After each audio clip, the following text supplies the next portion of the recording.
Hi team, this is a re-recording of the individual application training because I was muted the whole time last time. So bear with me here. I'm going to share my screen so that we can look together at how to do an individual app. This one does not have any questions or feedback from our team because again, I messed up and was muted on that first one. So if you have questions, please feel free to reach out to me. Okay, so we're going to start on the EApp screen. Just like on the worksite eApps, you can start an application or you can have your existing application. That would be one that you started but didn't finish. So we're on the individual eApp and we're going to start the presentation. The first screen is going to be asked if you want to pull from a lead. Okay. Now, these are leads from my original training, but the majority of the time, you're going to be pulling from a presentation with no lead, okay? When would we use an individual app? We would do that if one of our own agents wanted a policy. Let's say somebody wanted the cancer plan or the accident plan, or they want our life insurance, okay? Because we're not a partnered workplace, we can't do the Worksite Advantage program. We don't have payroll deductions, unless, of course, you go and partner with your spouse's workplace. You're going to be on the open market, on the individual market. So you would be completing that presentation. Another option would be you have an employee through one of our partnered workplaces, but they want coverage for an adult child. So let's say you have a grandma or you have an older adult, they want to cover their child that is 24. Okay. If they don't work at that same workplace, they can't be on our group term because they're not part of the group and they're too old to get our Career Life Plus program. So we're not talking about a spouse because, of course, those can be covered through the group and Worksite Advantage program. This would be an adult child that we're going to be calling on the open market. Okay. So we're going to be starting with that presentation, no lead. This is a flag that says you will not be able to collect any field training data because there is no lead. The leads on the individual market are exactly the same as ours. Instead of it being a business lead, it's going to be a personal lead, okay? So now we're going to fill in this information, and I would highly recommend you do this along with me. When you choose your state, you're going to choose your existing policyholder. Most of these people wouldn't be, okay? If they are, because you're doing that on the open market, maybe they left the business and they want to increase their coverage, that's completely fine. The lead type, this doesn't really matter, but if they are a policyholder, a consistent policyholder, you may want to do a service call. The other one that I use the most is our ADP referral. So when we're in a worksite business and we have somebody that's like, wow, these policies are really great. I really wish I could share these with my sister-in-law, then that's a referral. We can absolutely get them connected to that $3,000 accidental death policy. So this is an opportunity for us to get that connection for them. We do have an individual market starting up through our agency. We do have some incentives involved if you want to send those applications and those people to us. Hey, I have this policyholder. They took out a cancer plan. I wasn't sure if you guys could reach out to them. They want their sister-in-law to get the coverage. They think it would be very beneficial to their family. We would absolutely like to do that. Our incentives are going to be $2 for each name and number that you give us. If we end up selling any policy to them, we're going to incentivize you financially as well. Up to $1,000 of AP, we're going to send you $25 cash. If it's over $1,000 AP, then we're going to send you $50 cash. Okay, so there's a little bit of kickback for you. Otherwise, you could do that on your own, but there is a lot more underwriting, so it can kind of mess with your DCN and your persistency. Okay, so we're going to do a referral for my example. We are going to do the test mode so that you can see what that looks like. And then this is a very important thing, this virtual sale. If you are not in front of them, you do need to click a virtual sale. When we click virtual sale, that means it's going to send an email to them, okay? And that they have to sign within 48 hours. Otherwise, that link goes dead and we have to send again. So just keep that in mind, okay? So I'm going to show you what that looks like towards the end. I'm going to say, yes, it's a virtual sale. Okay, so now they're going to give you some of the background information. This is how we talk about what kind of company we are. This looks exactly the same as our booklets for the worksite side. We give back charitable giving program. We have sports partnerships. We're a reputable company, okay? Now we're going to talk about how does that accidental death policy work. Everybody that we speak with is going to get that accidental death policy. Somebody referred you to me so that I could get you set up with that accidental death policy, okay? I'm going to let you choose your beneficiary here in just a few minutes, all right?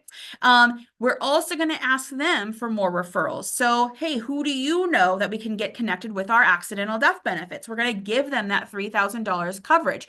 Maybe we're talking about family members, cousins, brothers, grandma, grandpa, mom, and dad. What about sports parents? What about people from church? When I'm getting those referrals, I'm going to get as much information as I can, at minimum, first and last name and a phone number. And then in this box, I'm going to write some notes in there. Like they go to church together. They have sports teams with their son buddy. They play on the same baseball team, whatever the case might be. Okay. Most people will sponsor about 10 of those people. If you're having trouble gathering more referrals, then you can absolutely ask them to pull out their phone, look at their recent calls, look at your favorites. Who do you text the most? Okay. And then you also want to ask them to reach out to those people, to give them a heads up that we're going to be reaching out to them, to give them that $3,000 of accidental death. Okay. When you've got all your referrals and you've got them set up there, then you're going to continue presentation. These are those other no cost benefits that we can add to. Okay, we've already chosen the $3,000 accidental death benefit. That was on the first screen. You can also choose a child safety kit, a discount card, the medical facts kit, the memorial guide, the will kit. All three of those that you're not as familiar with, they are available here in the agency in our workplace, in that little storage room, if you want to see what those look like. We don't send those out as much, but the will kit's kind of cool. The memorial guide's kind of cool. It's like a step-by-step guide for them to set up what they want it to look like for their funeral and final expenses. So it isn't available to us. They do cost money. So just keep that in mind. We don't carry around a ton of them and offer them to everybody, but they are available for us. Okay.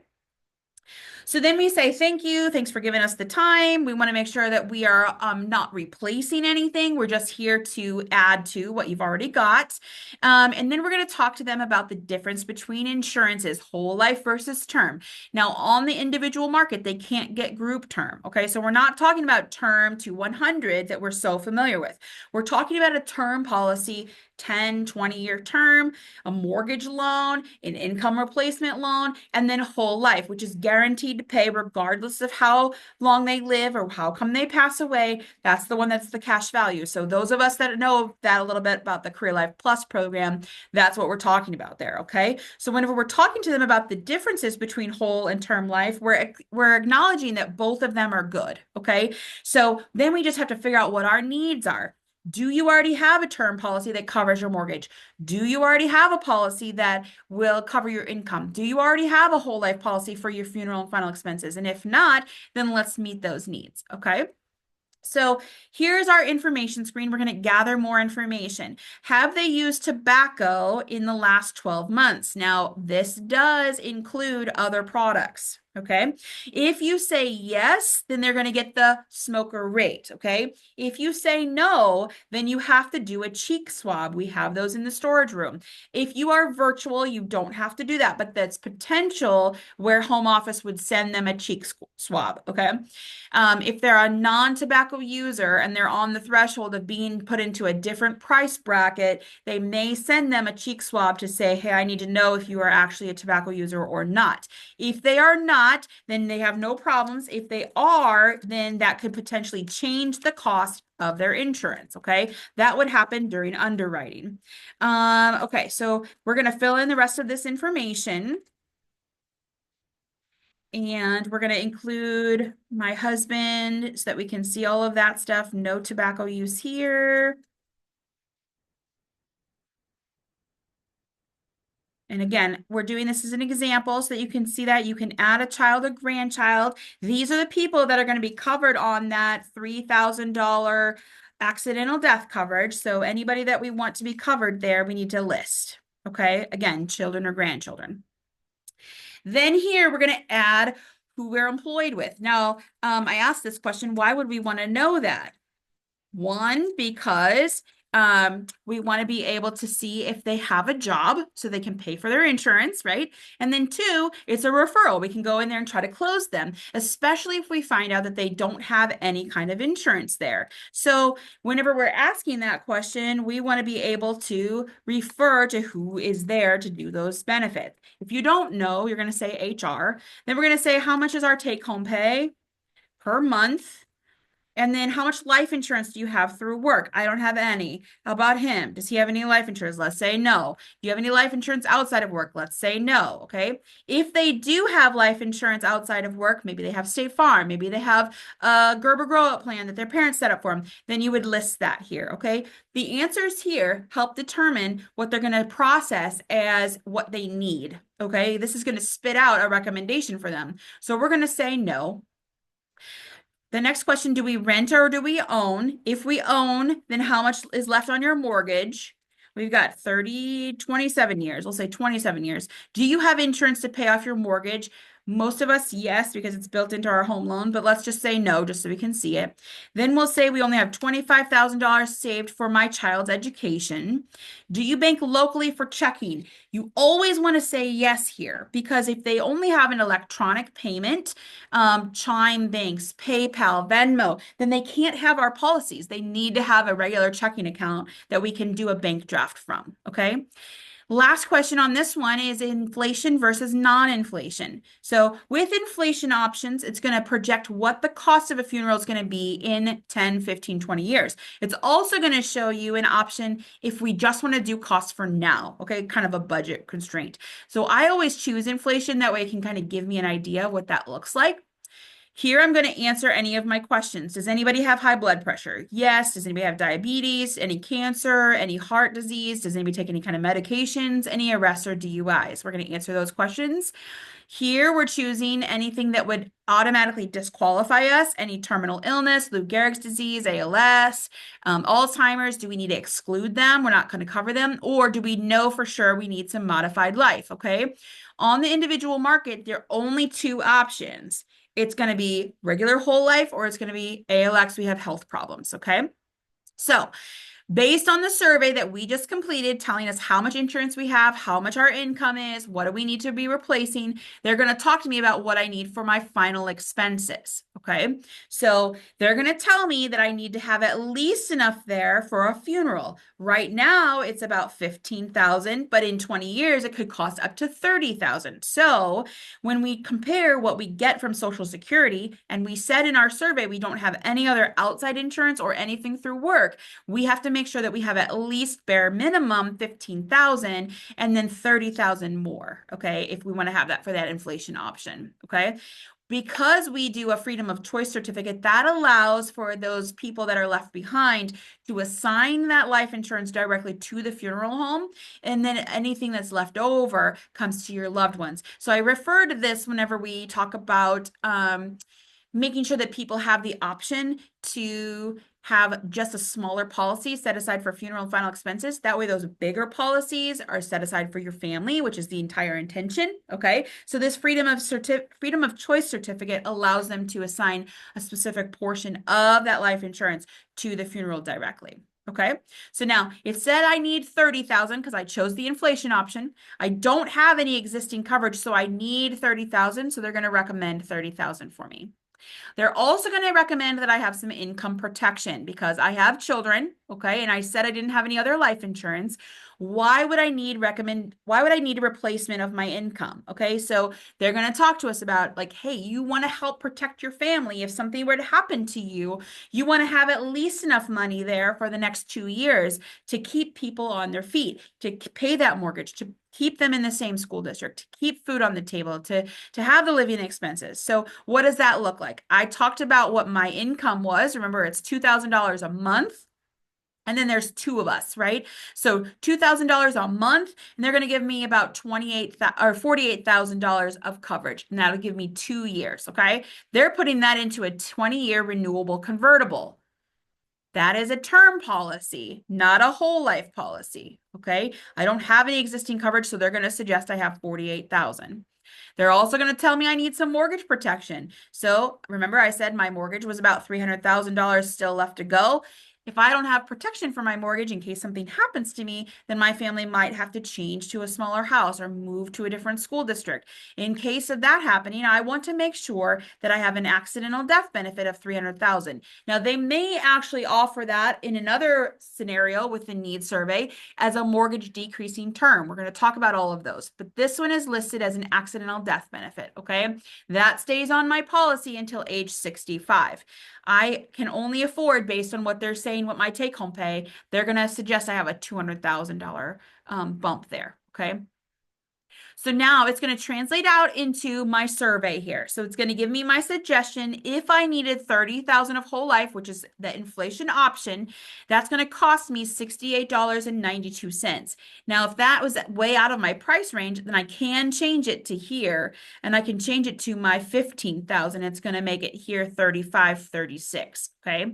I'm going to go back up here and show my example, recalculate.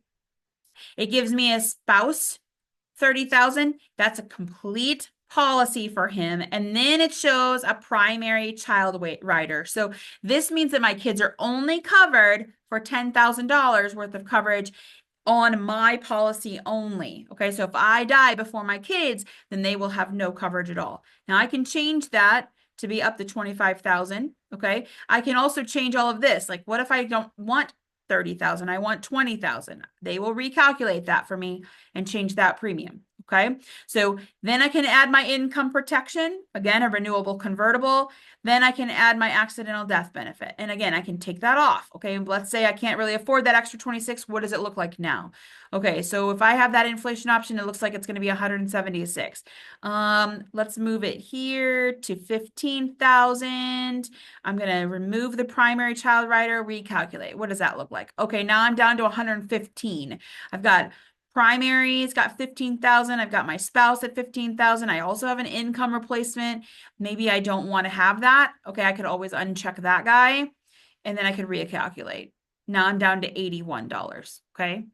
So whatever the case is, we can get that, and that kind of shows you that monthly premium. Now, if we're not as familiar with this screen, you can change. Once I hit next, I can't go backwards, but I can hit next, and then this screen looks super, super familiar, right? So on this screen, we're very familiar with this guy. This is the first time I'm going to ask for that social after we've agreed on what policies we need, okay? Check this out. We have payer only and we have payer and proposed insured. When would we have to use just payer only? Payer only would only happen when we have a mom or a dad trying to buy policy for an adult child. You have to have an insurable interest here. So if I'm an aunt and my nieces and nephews, I want to have coverage on them, well, I'm in charge because their parents passed away or because I'm the godparent. That's an insurable interest. I can't just have an insurable interest on Dolan because his death, yes, while it would be sad, wouldn't affect me financially. Okay, so you have to have an insurable interest there. All of those things look the same. Let's look at the add application screen. So this all looks the same as on the work site, right? Remember, accident plan is only that accidental death that adds on in the state of Missouri.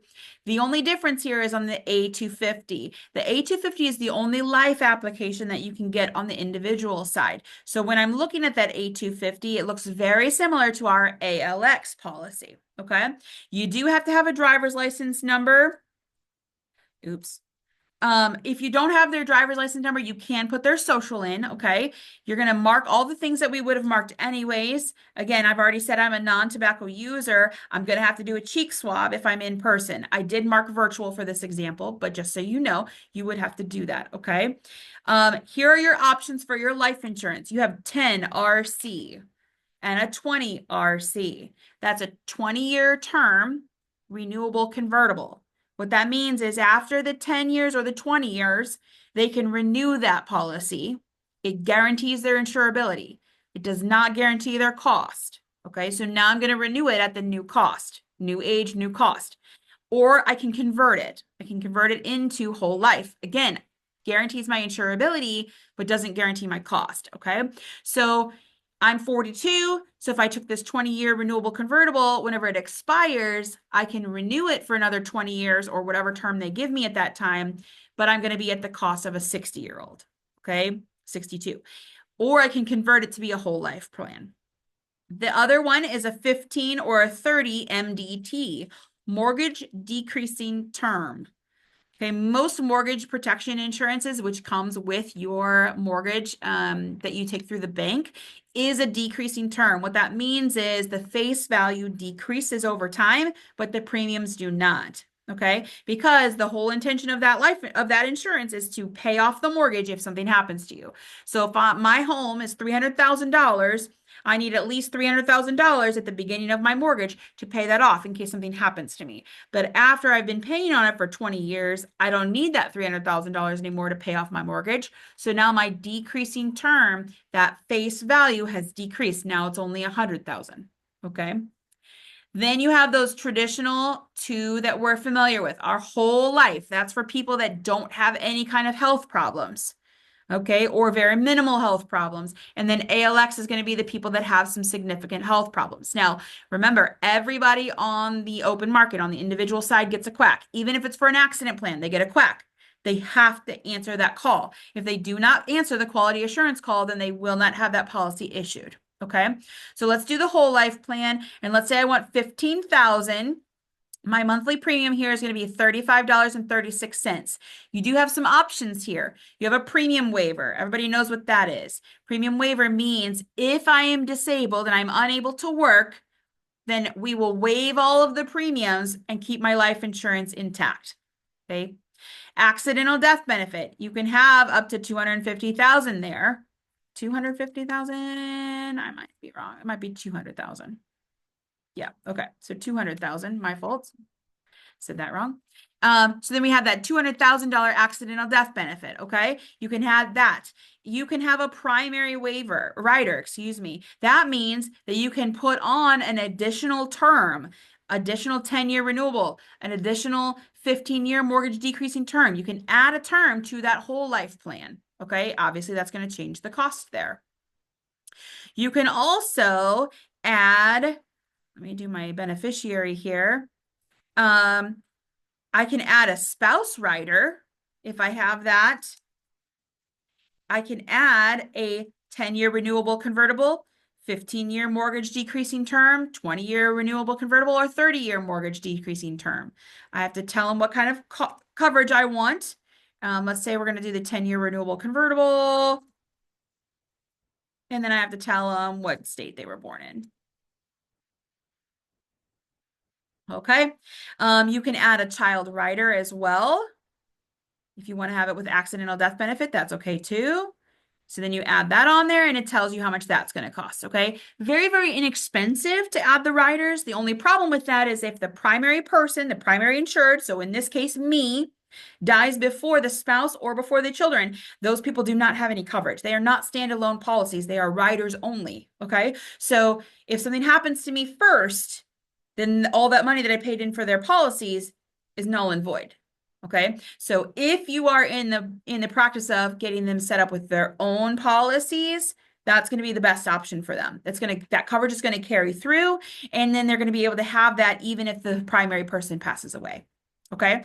There are some underwriting guidelines that if you're confused, you can pull those up. Okay. If they have to have a oral swab, again, if you're non-tobacco, then you don't have to have a swab. Excuse me, if you are a tobacco user, you don't have to have a swab. They know that you have issues. It will issue. If you are a non-tobacco, then you have to prove that. Okay. Let's see. We are going to also talk about, you can check this here if you're submitting this on a trial basis. So let's say somebody's like, well, I've had other policies that have been rated before. I just want to see if I can get a good rate here, or if they're going to charge me more. You can check this box. And if you do that, then they will submit the policy down for underwriting, and then it will issue, and then that person can choose whether they take it or not. If you submit it down on a trial basis, it won't hit your chargebacks if they decide not to take it. Okay. You don't get paid out on that premium right away. You have to wait until it's been accepted on both ends, our end and their end, but it is a good catch-all if you're not quite sure that we want to do that. Okay. Let's talk about our questions. So when we're answering these questions, this is what they're going to have to answer, and it's going to be for any proposed insured. So if you have the rider, you have the kids rider, everybody's included in that question. Okay. Is the proposed insured a citizen of the United States? If not, you have to show their residency. Have you ever had insurance modified or postponed? Then these are the same questions that we answer on the worksite side, okay? So do they have high blood pressure, chest pain, heart attack, stroke, or any heart or circulatory disorder? If you say yes to anything, it's going to pop up a window and say, okay, that's fine. But if they have any of these conditions, then you need to make sure that you are checking ALX, not whole life. Okay, you have to go back and change that description.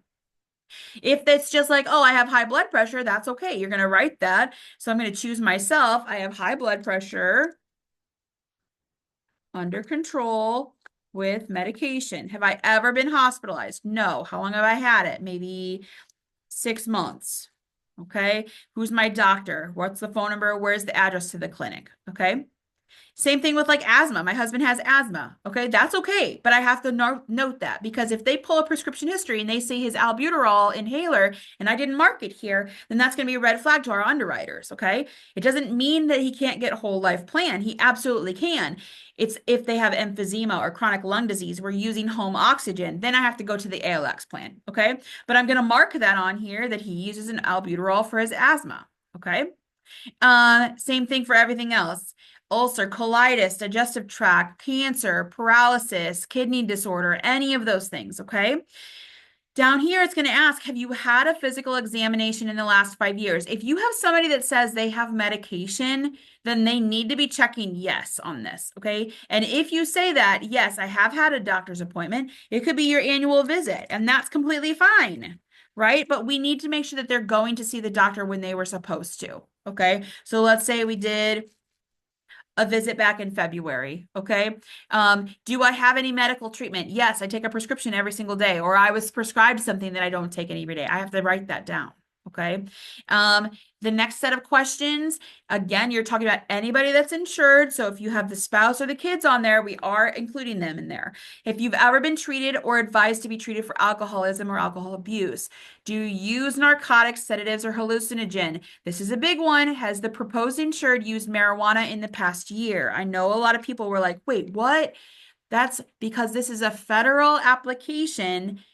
Marijuana use is not legal in all 50 states. So that is a concern for people. Okay. If they have used marijuana in the past year, you have to have, if you've had any clean and dry less than 3 years, or you have to go to ALX, okay, for mistreatment. Okay.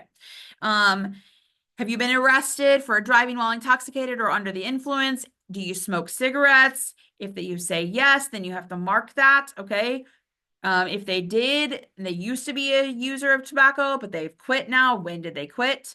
Automatic premium loan provision is desired. I always say yes, because what that states is if it's because it's a whole life, it has cash value. If you stop paying on that, the cash value will pay the premiums to keep that policy active as long as they can while we're looking for someone else to pick up those payments. Okay. So it's going to keep that policy active as much as you possibly can. Do these people already have life insurance? If you marked that in the survey that they have life insurance through work, then you have to say yes. Now, the reason that they're asking that is because you have to pay attention to the replacement clause. Are you trying to replace their insurance? The answer should always be no. We aren't replacing anything. Okay. Are you considering discontinuing making premium payments? Why are we asking that? Because we don't want somebody else to come in and cancel our policies out. There's a lot more paperwork for a replacement or a changeover. Okay. So if that's going to be the case, then that's on them. But we have to mark that. Okay. Last thing is, if the policy is holding over $100,000 of face value, then we have to check yes or no. Like they don't even have that on there because my face amount is 30,000. But has the proposed insured within the last 2 years made or intend to make any flights other than as a passenger on a scheduled airline? So Tony, because he's a pilot, would have to say yes to that one. And if I rode with Tony, I would have to say yes, right? Because he's not a scheduled airline. Okay, he's just a private pilot. Have you done any kind of automobile or boat racing? Have you done skin or skydiving? Do you plan to travel or reside outside of the United States or Canada within the next year? It's fine if you say yes, but they're going to ask you more details in the quack. Okay. If there's more information that we need to know, we're going to add it here on the notes section. Okay. And then I can add that. Okay. Planning to travel to Europe next fall. Okay, that's fine. So then they might ask you about that. Okay. Then we're going to go to the payment section. So here's all the policies that I've decided I'm going to take, and I'm going to add a bank draft. Okay. And so I'm going to choose my payer. So let's say Brian's going to pay. Okay. Obviously, I didn't type in my address, but you guys know we can find that. And then we're going to type in our Bank of America information. You have to choose a physical location.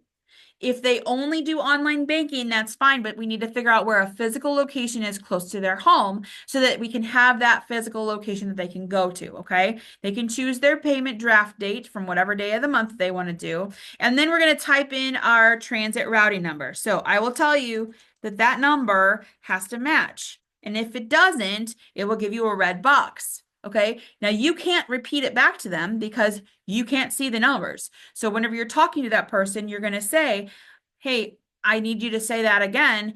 That I have to enter it twice, and then it's either going to match or it's not going to match. Okay. If it matches, it just leaves the box black.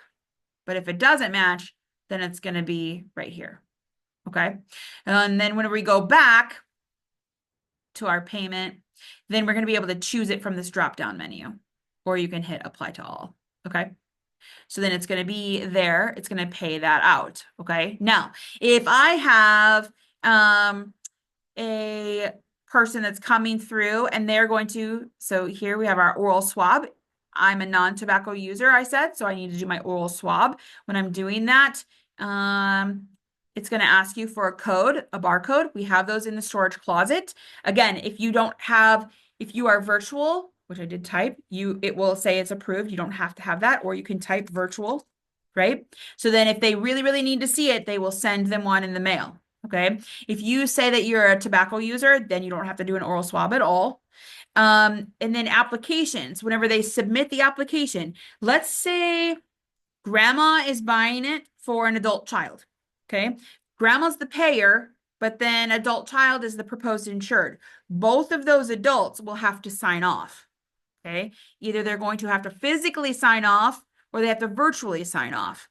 So when I'm sitting in front of that person, if I'm in person with them, then they both have to sign that application. Okay. They're both going to type their name.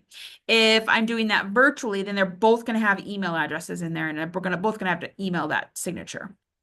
Okay, last thing on this one is that everybody that does an individual application, whether it's just Bailey trying to get an accident plan, every single person has to do a what comes next. Okay, and every single person gets a quality assurance call. So there is an individual what comes next form. I highly recommend using this whenever you do an individual app. You will receive a phone call, okay, reviewing the same questions that we just went over.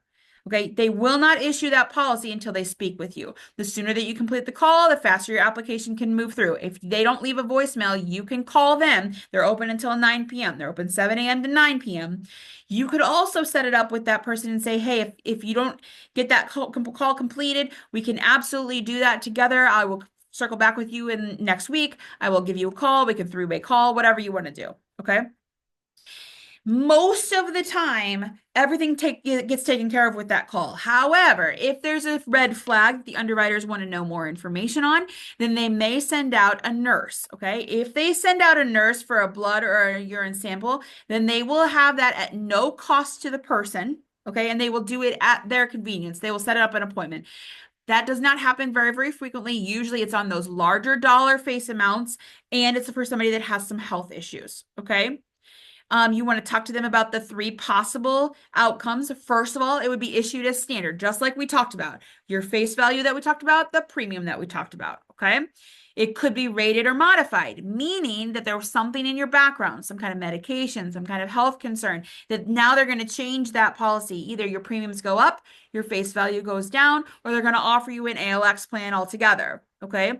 Or worst case scenario is that they decline the coverage. Okay. If they decline the coverage, that means that they would return any premiums paid out. Now, right now, we don't collect any payments in person. We run it through electronically, but it used to be where you would collect a check. Okay. That's down at the bottom of the page. You can get a voided check if you want. They used to have you pay that first month, but if they were to decline the coverage, you would be returned all of your premiums. They don't just keep your money. Okay. If you get your policy paperwork in the mail and you have questions, please just give me a call. The cost of your policy is this much per month. This is whenever it's going to come out. I'm going to fill in all of this information so that I can put that in there, put my phone number, all the things. And then I'm going to send this to them so that they have that documentation. Okay. So not only are they going to get their policy paperwork, but they're going to get this what comes next form in the email so that they know it's coming. If you're virtual, they're going to get an email that says, yes, I signed off on that policy. Yes, I agree to have that come out of my bank. Okay, so that's basically the individual app. Remember, you're not going to be focused primarily on individual app. It does take a lot longer to get through all of those. The underwriting is a lot more intense. It can negatively affect your DCN and your persistency. We do have a virtual individual market in order to set that up for you. So again, I would highly recommend sending that information over to our people that are more specialized in this market. But it is available. We're talking about people that don't qualify through the Worksite Advantage program because they're not connected through an employee. I highly recommend if the people have health issues that we try to get connected to their workplace because they're going to get a better rate and that group term qualifications. We could be potentially talking about, we want to cover our adult children that an adult parent wants to pay for. They're outside of the range of the Career Life Plus program, and then they don't work with that partnered workplace. If you have any other questions on how that individual application works, you can definitely run through it. I would highly recommend doing the test mode so you can see what that looks like. Just do test mode and do yourself. See how you can play with the survey to see how the numbers work differently. And then if you have questions, please feel free to reach out. All right, thanks, guys.